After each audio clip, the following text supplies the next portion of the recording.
Autolite and its 96,000 dealers present Suspense.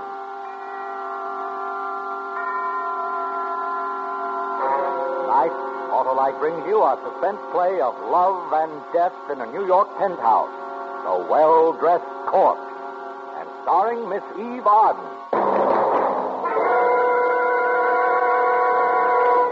Before our play begins, here is a word about Autolite from our good friend, Harlow Wilcox. Hi, Mr. Wilcox. What can I do for you? Well, Sam, my friendly Autolite spark plug man, you can tell me what you think of those fresh, frisky, and frolicsome ignition-engineered Autolite spark plugs. They're tops, Mr. Wilcox. Now, tell me, if replacing worn-out spark plugs with ignition-engineered Autolite spark plugs will give a car smoother performance, quick start, gas saving. You bet. What else would you like to know? Well, are Autolite spark plugs made by the same Autolite engineers who design coils, distributors, and all the other important parts of the complete ignition system used as original factory equipment on many leading makes of our finest cars? Why, of course. Oh, and that's why we say Autolite spark plugs are ignition engineered, designed to perform as a perfect team with your car's ignition system. Sure. Can I tell you more? Yes. Do Autolite spark plug dealers, like you, replace worn-out spark plugs with ignition-engineered Autolite spark plugs, either standard or resistor type? Of course. But you know all about that, Mr. Wilcox. Yeah, but I just love to hear it. But you said it. And I'll say it again, because you're always right with Autolite. And now, with The Well-Dressed Corpse and the performance of Miss Eve Arden, Autolite hopes once again to keep you in suspense.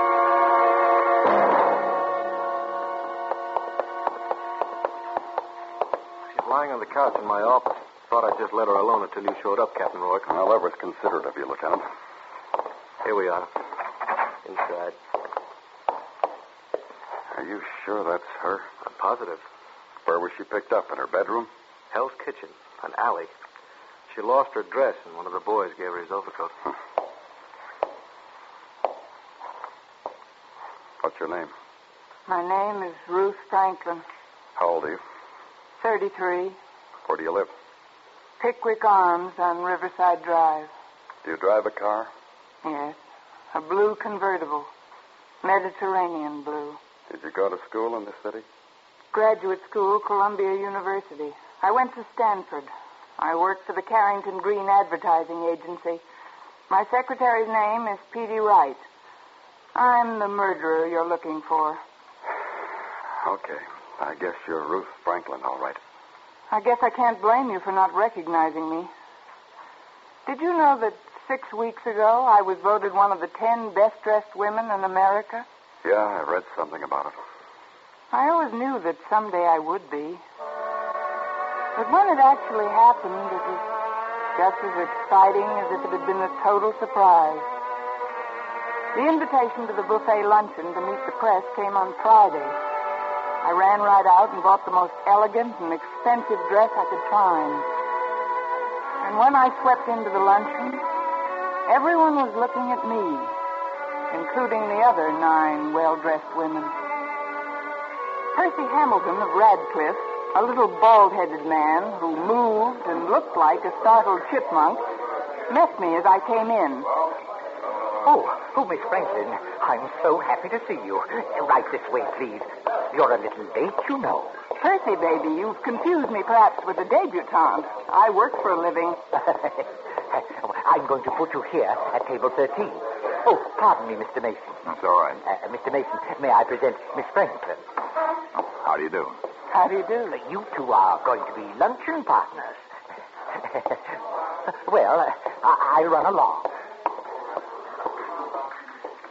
You, of course, couldn't be anyone else but the best-dressed Franklin. I'm not sure I like the way you said that, Mr. Mason. My tone was not meant to imply a personal indictment, Miss Franklin. In fact, it's a commendation. You play your part very well in this racket. Racket? Racket. Oh. I always draw the most charming luncheon partners. It was undoubtedly something in your childhood. They made you wear Buster Brown collars or velveteen knickers. I wore dungarees. No, it's just that I have the best prima facie evidence anyone ever had that this is a travesty on good taste and artistic judgment. Before I move to another table, Mr. Mason, I'd be utterly amused to hear one sentence telling me why you feel this way. I'd be happy to oblige. You see, I was picked as one of the best-dressed men. Mr. Mason, for the first time, I'm beginning to savor the sweetness of your judgment.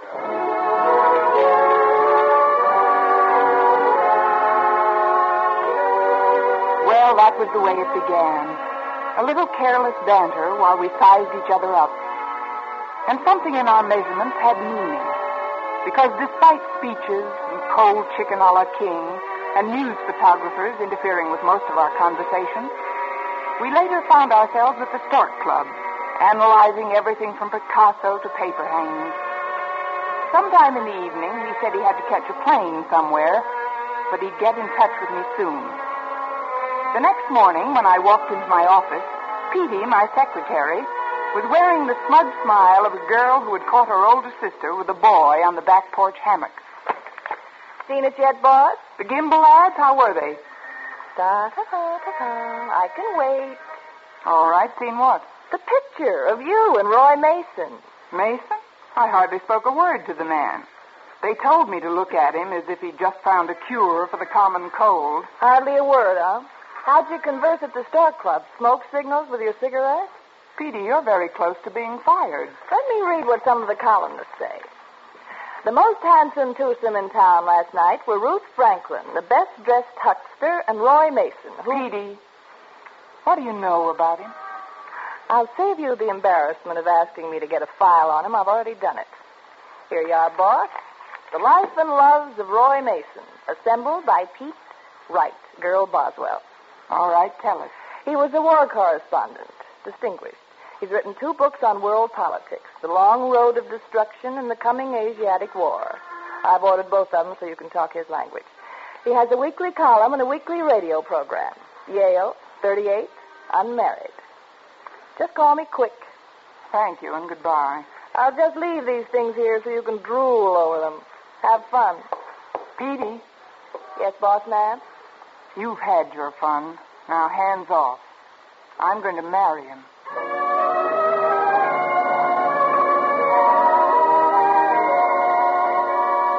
I read those clippings through from beginning to end. And when I went home that night, I took both of Roy Mason's books with me. And the following night, he called me. And then it was practically every evening. And cocktails and weekends and meals and fireplaces and books and talk and talk. I knew, and I let the papers know, that Ruth Franklin finally found a man who came up to her epic requirement. I had him hooked. Now it was time to reel him in. Roy, I have some news I know you'll be interested in. You going to run for president? Oh, no, nothing as small as that. I'm going to get married. You're going to get what? Married. Oh? To whom? A man named Roy Mason. I just decided. Ruth. I'm sorry, I can't. I'm already engaged. Who is it, Roy? A Long Island socialite, Elizabeth Granger. You know her? No, and I don't believe I'd want to. Oh, Ruth, did you think we were going to be married? Of course I did. And so did every newspaper and columnist in town. I never pay any attention to the gossip columnists. Well, a lot of people do. Oh, Ruthie, now, don't take it like this. You must have known I had a life before I met you. I should have known a lot more, I guess, than I do. Ruth, don't lose your head over this. What do you expect me to do? Break down and beg you to change your mind and marry me? I'm sorry, Roy. I'll go home and read an old coward play and get over it.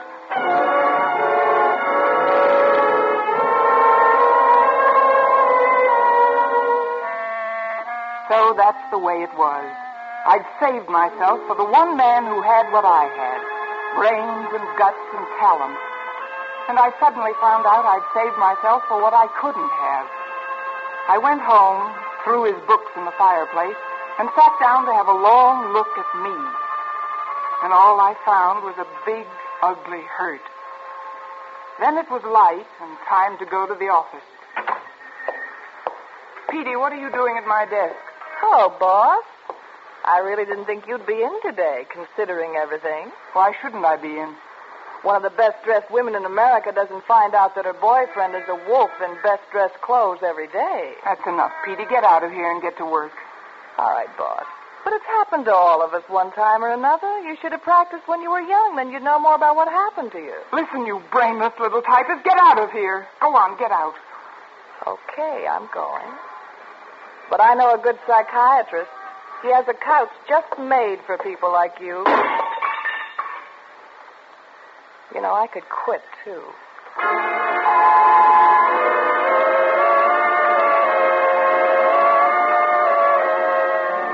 The whole office knew about it. It pleased their tight little minds that I'd been caught off guard. Most everyone, including our 3 vice presidents, found some sort of excuse to come in and see the woman who'd been taken in love. They were disappointed when they didn't find me planning a sudden trip to London or enrolling in Helena Rubinstein's charm school. But the lower echelon was even worse, especially the stenographers. They handed me those grief-sharing eyes, usually reserved for 16-year-old girls who've been jilted by the high school fullback. But by 5 o'clock, I swallowed 2 aspirin and my pride and called Roy. You've had 3 cigarettes and 2 martinis. Any conversation coming up? What is it, Ruth? Newsprint, for one thing. Those nasty little black tracks on those clean sheets of white paper. They came right out and said you jilted me. The same way they came out and said we were a torrid twosome. Oh, yeah. It's my fault. I'll phone them tomorrow and tell them how wrong they've been. You will not. It'd only make me look a bigger fool. Besides, they aren't the only ones. Oh, for heaven's sakes, Roy, ask that strange-looking little man to fill my glass. It's empty. Sure. Waiter? I haven't seen one person today who isn't in high glee over the whole thing. And incidentally, you look a little too smug to suit my taste right now. Ruthie, don't. Don't do this to yourself. You're too good a guy. It's easy for you to say. I wish I were in your position and you were in mine. Oh, Ruth. Oh, don't you look at me that way. I'm truly sorry it's embarrassed you. You're distressed now, but it'll pass. How can you marry someone like her? You'll be bored to death in 6 weeks. Let's not talk about her. What's she ever done to deserve you? Gone to a few parties, made a trip to Europe every year, learned how to play 6-hand canasta? Or maybe it's her figure, Roy. Ruth. If it's her figure, remember, somebody pounds it back into shape every morning after those big nights. And if it weren't for several dozen foundation garments... Oh, stop it, Ruth. You've made a fool out of me for some grown-up child who probably never did anything for herself. Servants paid to live for her. Please, you're raising your voice. People are looking. Let them look. A scene in the cocktail lounge makes good reading, and we always make the papers, don't we? Voice, will you keep your voice down? Why don't you go back to Asia or someplace and write another book? I hope I never see you again. Ruth! Ruth!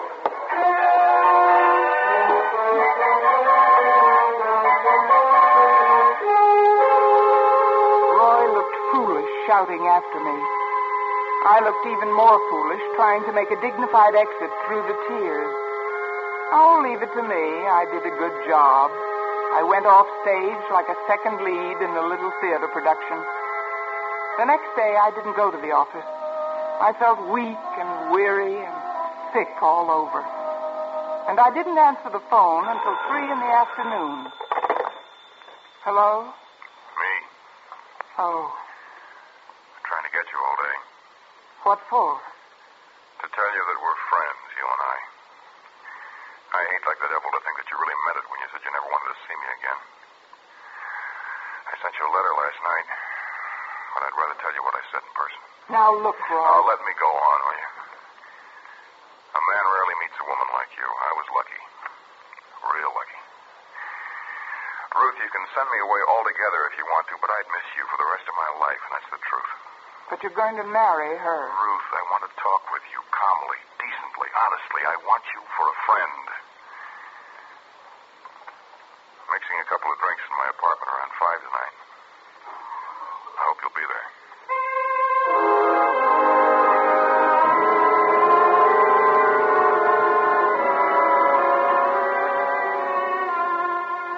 All of a sudden, I saw a way out of everything.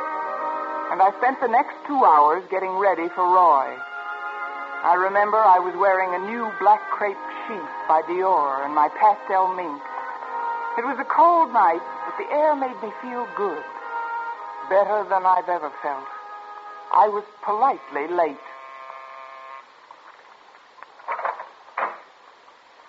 You came. Let me take your coat, huh? It's a little chilly. I think I'll keep it on. Martini? Manhattan? Music, I think. Now a martini. Already had them fixed. I knew you wouldn't pass up a Mason special. You were rather certain in your pretty speech on the phone, weren't you? I meant it.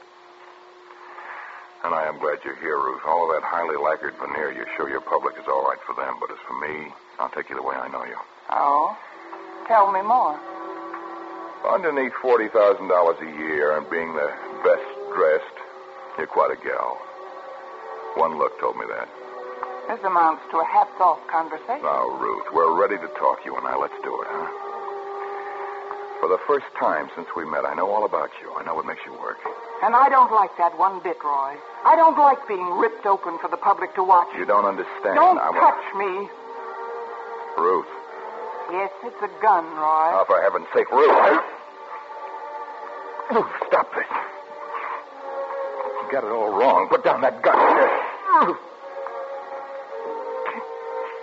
Get a doctor.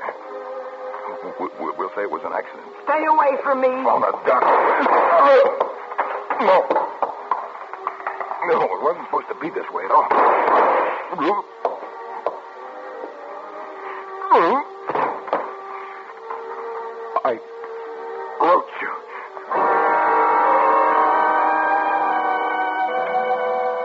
I stood there looking down at him.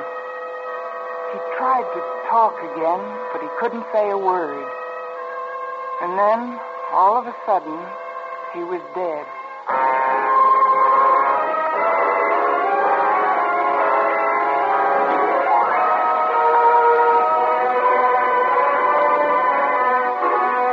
Autolite is bringing you Miss Eve Arden in The Well-Dressed Corpse, tonight's production in radio's outstanding theater of thrills, Suspense.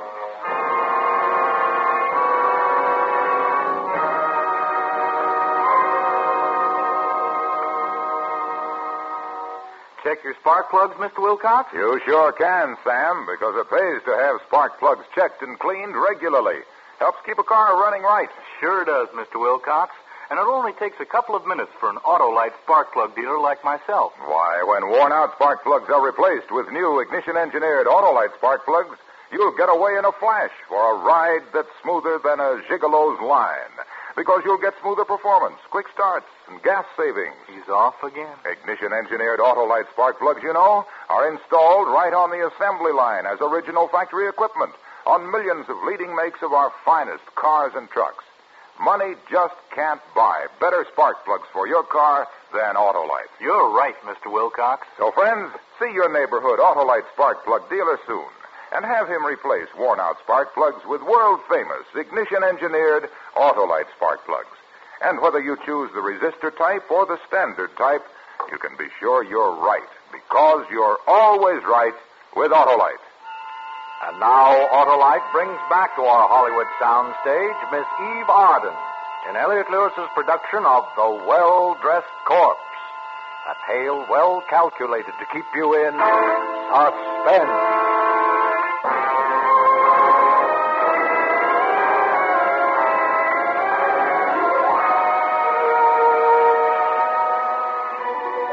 It hadn't occurred to me exactly what I was going to do after I had killed Roy Mason. I remember, though, I finished my martini, wiped up the spilled drink, and then just sat and looked at Roy, lying there on the floor. Hello? Is anyone... And then I was aware of someone pounding. Hello in there? What happened? Hello? Answer me, somebody. Hello? Is everything all right in there? Oh, hello, miss. I live in the apartment next door, and I thought I heard gunshots in here. You did. What? Over there. Oh. Well, I better phone the police. Is there a phone?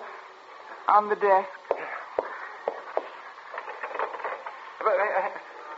Hello? Operator, get me the police. Yes, I said the police. Right away, they're going to shoot me.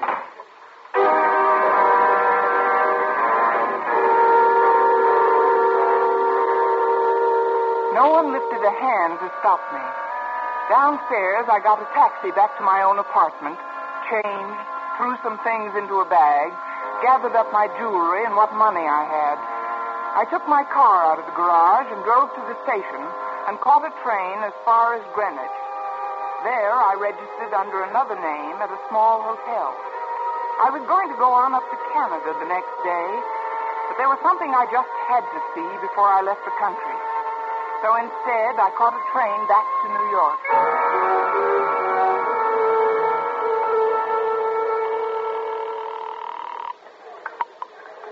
Sergeant Collins, homicide. Sergeant, I wonder if you could give me some information. Oh, I'll try, miss. I'm from the Kansas City Star. I happen to be on vacation in New York, but as long as I'm here, I'm trying to cover the Mason case. Yeah. Well? Has Mr. Mason been buried yet, or do you... Edgeflower Mortuary. Rosary tonight. Burial tomorrow. Thank you, Sergeant.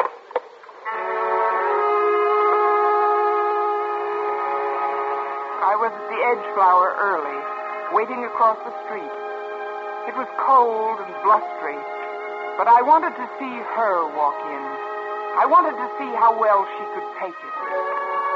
But Elizabeth Granger didn't appear at his rosary. The next morning, I wore dark glasses and a veil.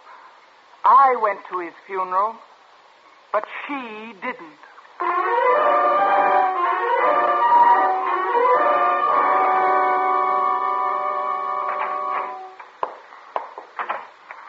Hello, Petey. I've been waiting for you. Boss, don't you know the police are looking all over town for you? Petey, who is Elizabeth Granger? Where does she live? Oh, that. She isn't in the phone book. She wasn't at his funeral. There are no pictures of her in the papers. You know these things. Tell me, please. I can't help you. Nobody can help you now. You're a walking dead woman. Petey, listen to me. I don't want to listen to you. I'm afraid to. I'm afraid I'll end up like you someday. Well-fed, well-dressed, successful, well-known, but dead. I came here for help, not to listen to your opinion. Everything you ever said in your life was a lie. I did your legwork, looked up things for you, verified them, checked them. Well, I checked about you just to satisfy my curiosity. You didn't go to Stanford or graduate school at Columbia. You were born and brought up in Hell's Kitchen. You went as far as PS 432. You hated everything you had and were, and you tried to wipe it out. Petey, you must know. Tell me about Elizabeth Granger. I'll tell you this much. You're not going to have the pleasure of watching her suffer along with you. You know why? Because Roy Mason wrote you a letter that came this morning. I read it, because I never thought I'd see you again. Do you want to know what's in it? Yes, please. It makes you look 10 times as foolish as you do even now.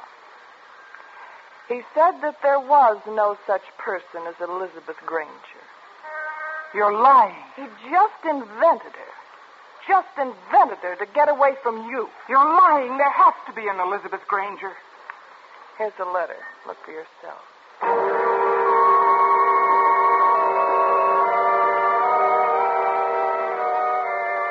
It was true. Every word of it. There was no Elizabeth Granger. Roy just didn't want me and had to find some excuse. I walked to the door, wondering what to do, where to go. One more thing, boss. 10 seconds after you're out that door, I'm going to call the police. I didn't answer or look back. I just ran out of the apartment house and found a cab and had him drive me around and around, through streets and down streets and across streets. I scarcely even saw policemen or people. Finally, I left the cab and began walking around, trying to understand myself and why I'd killed Roy. And everything that came out of my mind revolted me. I wanted to drink. 12 drinks, 100 drinks. You sure you're in the right place, lady? Just give me a double bourbon. Scotch. A triple, I don't care. Well, you're old enough. Hurry it up. Here's my money. Hey, Eddie, get a load of the dough. Now, would any dame dressed like that come into a place like this? Slumming. What are you, stupid or something? I like to come down where life is rough, where men are men. I've seen lots of them in my day, looking for thrills. Yeah? Yeah. What do you think she came in here for? Thought it was the White House or something? Oh, talk. I'll show you how to handle a doll like that. Buy your drink, ma'am? Huh? No, get away from me. Oh, now you don't really mean that. Tony, the drink's on me. Why don't we have it in the booth over here? We can talk, huh? Get away from me. Who do you think you are? All right, Eddie, no sale. Who does she think she is, anyway? She's got no right in here unless she wants to be sociable. She's a bum, and you know it, Tony. Eddie, can't you see this is a lady? Now go for a walk. Lady? Since when have we had ladies in here? Give me the drink, bartender. Hey, wait a minute. You cheap little bum. Hey, Eddie, that dame. Her picture was in the paper this morning. She killed somebody.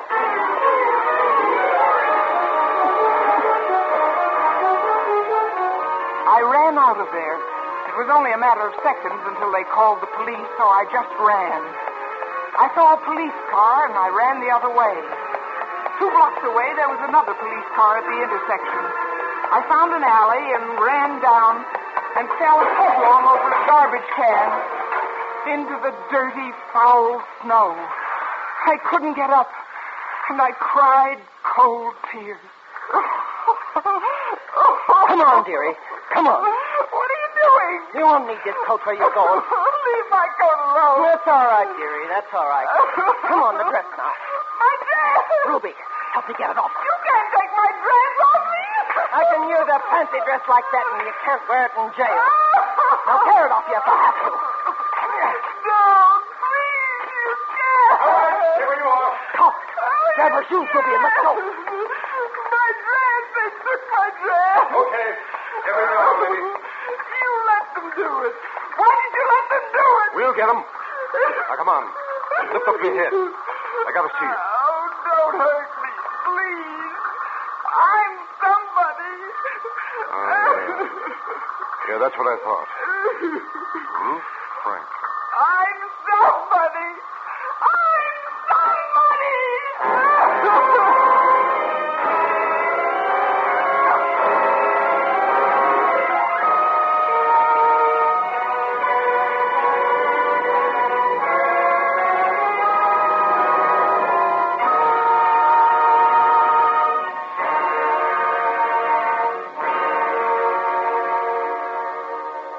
Suspense, presented by Autolite. Tonight's star, Miss Eve Arden. Hey, Sam, de-dust my windshield, will you? I can write my name on it. You can write, too, Mr. Wilcox? Can I write? Why, I blister blackboards writing about the over 400 products made by Autolite for cars, trucks, planes, and boats in 28 plants from coast to coast. These include complete ignition systems used as original factory equipment on many leading makes of America's finest cars. Generators, coils, distributors, electric windshield wipers, voltage regulators, wire and cable, starting motors. All engineered to fit together perfectly, work together perfectly, because they're part of the Autolite team. So, friends, don't accept electrical parts supposed to be as good. Ask for and insist on original factory parts at your neighborhood service station, car dealer, garage, or repair shop. And because all Autolite parts are original factory parts, you can be sure you're always right with Autolite. Next week on Suspense, the appearance of the distinguished star of the New York stage and the Metropolitan Opera, Mr. Ezio Pinza, in Aria from Murder. In the weeks to follow, we will present such famous stars as Paul Douglas. Then, in one of his infrequent radio appearances, Fred McMurray. To be followed by the First Lady of Suspense, Miss Agnes Moorehead. All appearing in tales well calculated to keep you in suspense. Suspense is produced and directed by Elliott Lewis, with music composed by Lucien Moraweck and conducted by Lud Gluskin. The Well-Dressed Corpse was written for Suspense by E. Jack Newman and John Michael Hayes. Eve Arden appeared through the courtesy of the Colgate-Palmolive Feed Company, sponsors of Our Miss Brooks. And remember, next week on Suspense, Mr. Ezio Pinza in a tale of jealousy and hate on the stage of a deserted opera house. A story which we call Aria from Murder. You can buy world-famous Autolite resistor-type or standard-type spark plugs, Autolite stay-full batteries, Autolite electrical parts at your neighborhood Autolite dealers. Switch to Autolite. Good night. Winter driving calls for safer driving. The National Safety Council urges you to winterize your driving as well as your car. Keep the windshield clear, keep a safe distance from the car ahead, and pump your brakes. Don't slam them. Be careful and don't skid yourself into trouble this winter. This is CBS, the Columbia Broadcasting System.